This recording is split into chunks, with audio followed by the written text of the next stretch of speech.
Bien, señores, vamos a continuar con el desarrollo del programa y como le prometí, vamos a hablar con el doctor Valentín Medrano acerca de Odebrecht, todo este escándalo, ¿verdad?, que ha afectado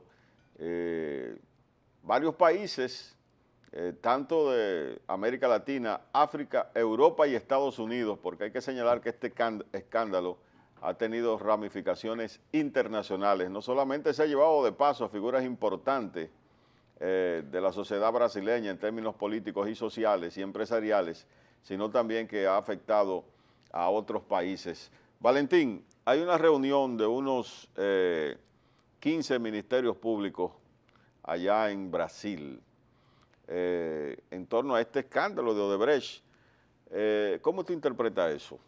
¿Qué lectura tú le das? Mira, hay en el Código Procesal Penal, primero establecer que el Código Procesal Penal tipo fue para Iberoamérica, fue un código que se procuró hacer, cocinar y hacer, poner en efecto o circular, qué sé yo, como Un código como uniforme. Establecer un código uniforme. Ok. ¿Para qué? Para que nosotros no tuviéramos tantas discrepancias en materia jurídica y que se pudiera interpretar y entender qué acción se tomaba y por qué se tomaban ciertas acciones. En todos esos códigos latinoamericanos, y creo que en la mayoría de los códigos internacionales que tienen que ver con lo relativo a la persecución de la criminalidad, se establece lo que es la cooperación penal internacional. Como vía de solución o de persecución o de mitigación o de erradicación de la llamada criminalidad transnacional, aquella criminalidad que se produce en un lugar y tiene ramificaciones en otro. Obviamente que el manejo de la información investigativa, la que se han recogido hasta el momento y que tiene una fuente común, básicamente Estados Unidos y antes que Estados Unidos, Brasil, donde todo inició con la Suiza señora, también. Con la señora Concepción Andrade y la información que le dio a las autoridades investigativas.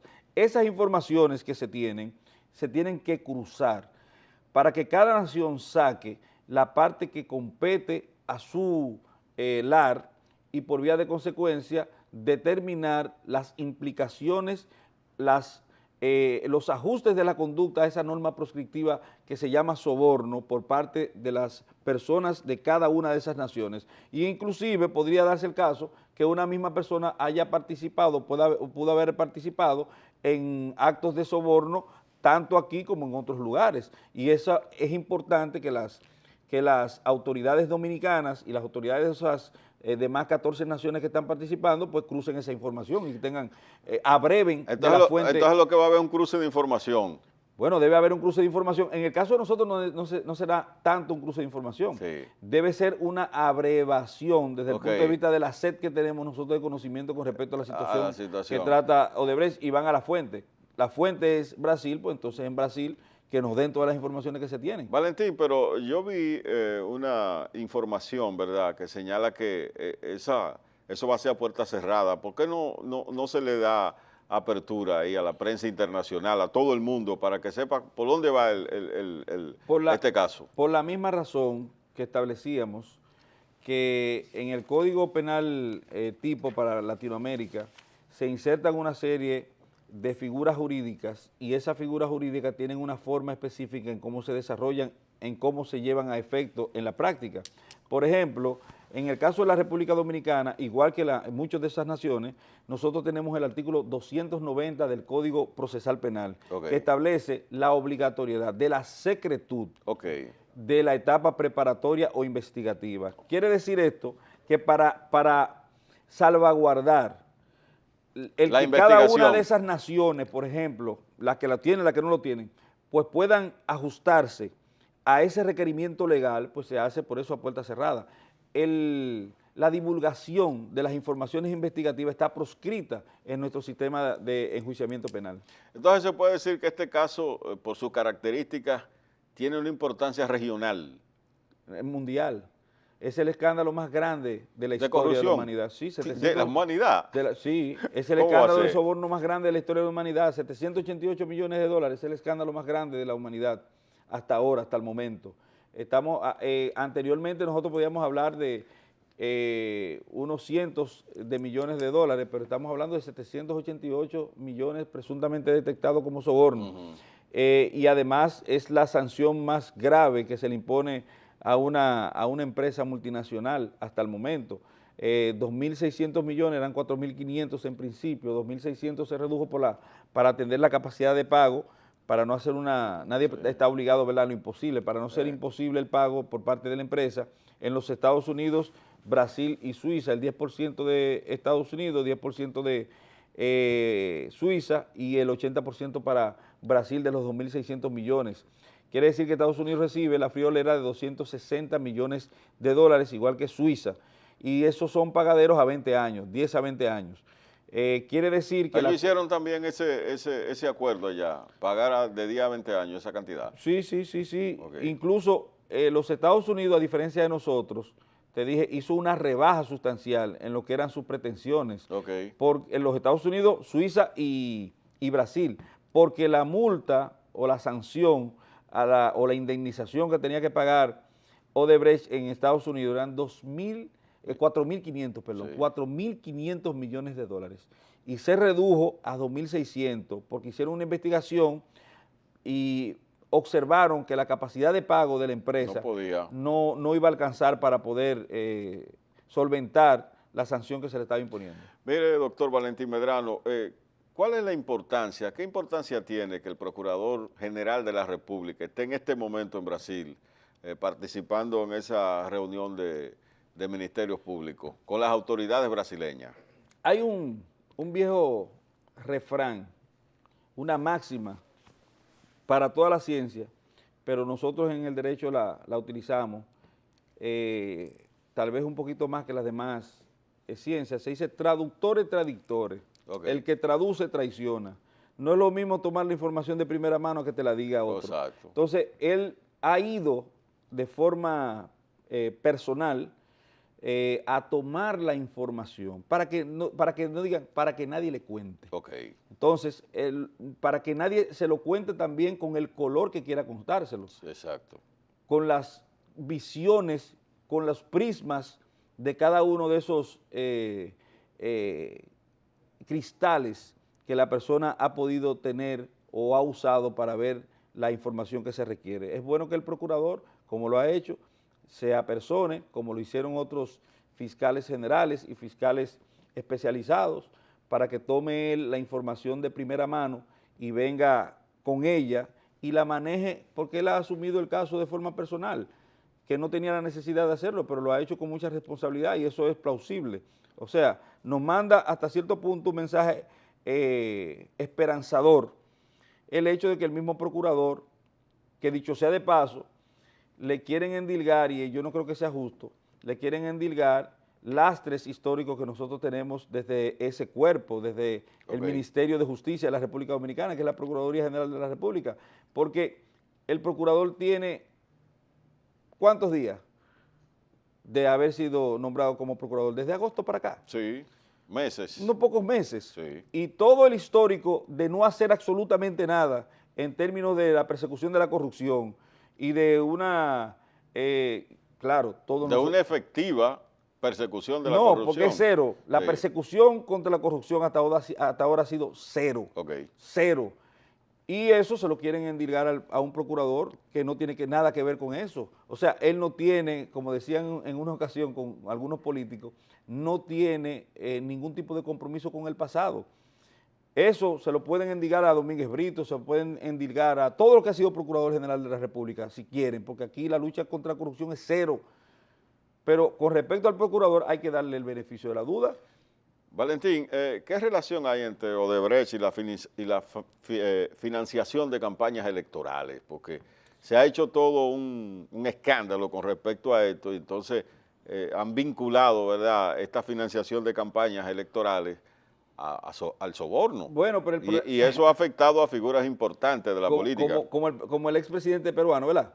Sí. Porque en Perú posiblemente tengan una ley que impida, que imposibilite el financiamiento de esta vía. Lo de Perú fue algo muy evidente. Inclusive se habla de que Toledo participó directamente en la negociación, en el repartimiento del dinero. Le dieron uno y dijo que no, que quería más. No, que yo quiero más. Y él mismo fue, él personalmente fue. Es decir que eso fue bastante grave. Perfecto. Pero eso es corrupción por el hecho de que desde el poder político se movieron los hilos para favorecer a la persona de la que se recibía ese óvulo, esa dádiva. Ok. Perfecto. Pero supongamos que Odebrecht viene con dinero, dice 92 millones, supongamos que los 92 millones que fueron en muchos años, pero vamos a poner los 92 millones ahora, y viene y le dice a un candidato de la oposición, como se estaba especulando de Luis Abinader, que no es cierto, se estaba especulando, pero viene y le dice, mire, aquí tiene 92 millones de dólares para su campaña, y Luis Abinader no puede hacer absolutamente nada para mover los hilos del poder para favorecerlo. Eso no es corrupción. Pero aparte de eso, es un financiamiento que tú no vas a encontrar dónde enmarcarlo, encuadrarlo, desde el punto de vista del tipo penal, o sea, porque no hay una legislación de partidos, de financiamiento de campañas políticas. Entonces tú no vas a encontrar nada que enrostrarle. Entonces, si Odebrecht financió la campaña de Abinader, o de Danilo, o de Leonel, o de Hipólito, no hay ilícito penal. No, eso no es un ilícito penal. Porque aquí no hay una legislación que limite eso. Pero que no hay, nosotros no tenemos una ley de partidos. Nosotros no tenemos una ley de financiación de campaña política.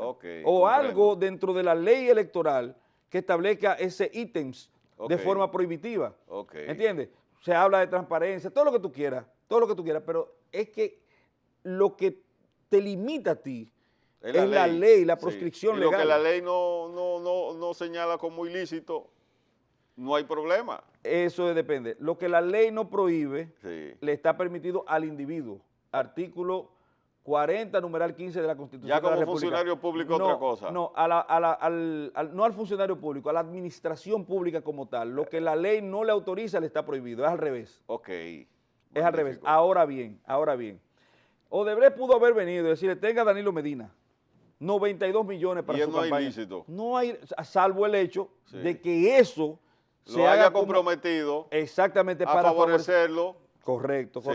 Pero desde el punto de vista de lo que tiene que ver con el financiamiento, la financiación de campaña, eso es solamente cosas que se dicen de forma especulativa porque nadie tiene información al respecto y no define sino un comportamiento desde el punto de vista ético inaceptable. Es inaceptable desde el punto de vista ético. Pero ¿cuándo es éticamente inaceptable? Cuando usted entiende que ese dinero proviene de una acción ilícita.